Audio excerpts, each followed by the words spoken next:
ဒီရှုခင်းဒီရေပင်ကျိ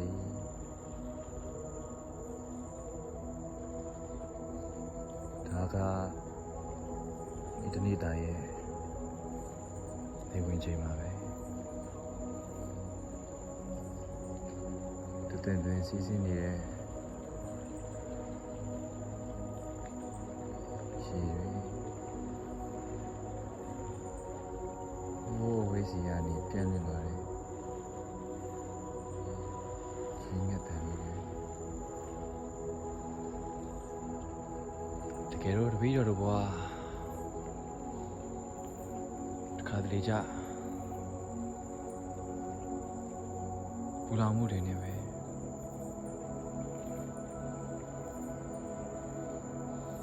ဘဝရဲ့အပူတွေကိုစွန့်ပြီးတော့ဒီလိုပြင်းပြလာတဲ့ရဟန်းဘဝဥပဇင်ဘဝနဲ့ရှိနေရတဲ့အချိန်တွေဟာတကယ်ကိုအေးချမ်းလာပါတယ်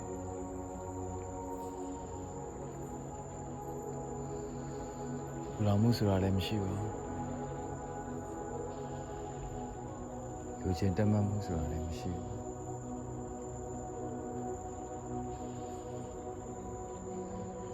ဒီနေ့ဘုရားရဲ့တရားတော်တွေရှင်ဘုရားဟောပြောခဲ့တဲ့ဘုရားလမ်းစဉ်တွေကိုစဉ်းစားတွေးတောရင်းနဲ့ဒီနေ့ကိုဆောင်ရတဲ့အချိန်တွေကတကယ်ကိုတန်ဖိုးရှိလာတဲ့အချိန်တွေပါပဲဦးစင်ပြတို့အခုသတင်းသုံးတဲ့ကြောင်းလေးရာဆိုရင်လည်းတကယ်တရားဓမ္မတွေရှာဖွေဖို့တကယ်ဘဝရဲ့နိဗ္ဗာန်ကိုရှာဖွေဖို့ရာထောက်ပံ့ဖြစ်စေသောနေရာတစ်ခုဖြစ်စေခဲ့ပါတယ်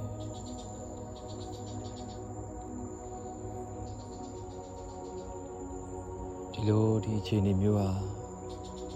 ဘယ်နေ့ပဲအချိန်မှာဘယ်အချိန်ကာလမှာထပ်မံဆောင်ရွက်နိုင်မယ်ဆိုတော့တပည့်တော်မသိနိုင်ဘူးကြာတော့တဲ့ကာလမှာကြာတော့တဲ့ကာလမှာတပည့်တော်တို့လူပေါင်းလူဘဝတွေလောကီအရာတွေကိုဆက်လက်ဆောင်ရွက်ရတော့မယ်ကိုဆုံးတော့မယ်2025ခုနှစ်ရဲ့အဆုံးမှာဘဝရဲ့သင်ခန်းစာတွေဘဝရဲ့တွေးခေါ်စရာတွေကိုစဉ်းစားတွေးတောရင်းနဲ့လာမယ့်2026ခုနှစ်အတွက်ပြီးတော့တိုက်ပွဲဝင်ရတော့မယ်ပြီးတော့အနာဂတ်မှာရေရမသေးကြမတိကြတဲ့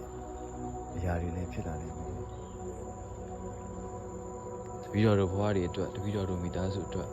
ကြိုးစားရုန်းကန်ရအောင်ဒီနေ့တစ်ချိန်မှာယခုလိုဘဝမျိုးယခုလိုအခြေအနေမျိုးနဲ့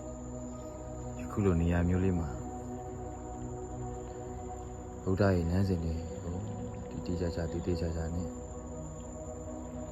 တရားအထုတ်ခြင်းပါလေတရားစဉ်ဆွဲလန်းနေဆွလွတ်နိုင်တဲ့နေ့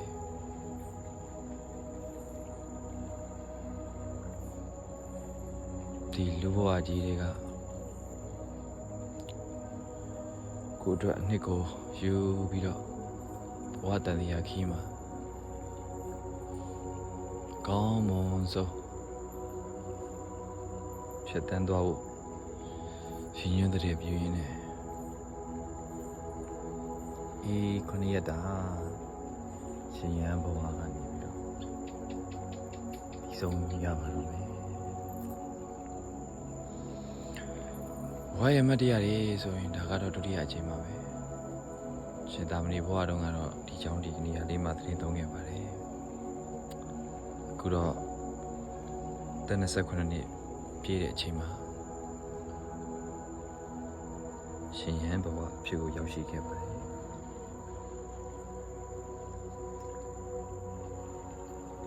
ဘယ်တဲ့ရွယ်မှာများတပည့်တော်ဤလူပေါင်းလောကတွေကနေမှအစ်စ်ဒီမြင့်မြတ်လာရှင်ရဟန်းဘဝကိုပြောင်းလဲပါလေဦးဘယ်ရာတွေများတည်ရှိနေပါဦး